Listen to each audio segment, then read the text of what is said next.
Mark, what is the nicest thing a non-family member has ever done for you?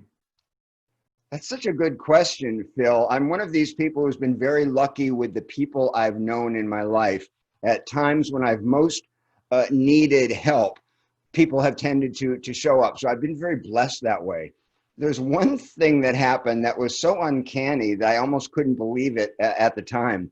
I went through a period in my 30s when I was virtually homeless. I was a Dharma bum. I was living in India and all over Europe and really looking for who I was at a time when I thought that I might not be around forever. So there was a lot of pressure. There was a lot of poverty. And I had a woman who used to prepare my taxes. And after my grandfather died, he left me just a bit of money, which I had given to her to take care of, and which I thought that I had exhausted.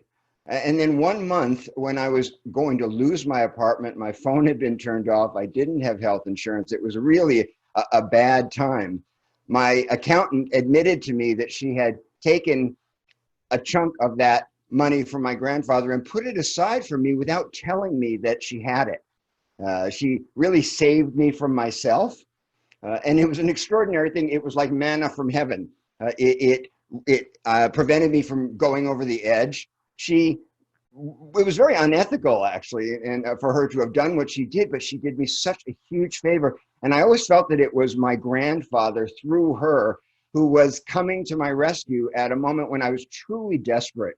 So even though it's about money, which hasn't never been the center of my world, it was a huge spiritual favor for me because it helped me to finish my first book. It helped me keep a roof over my head. And I realized that people were taking care of me in ways that I wasn't at all aware of. It was a time in my life when I felt quite alone.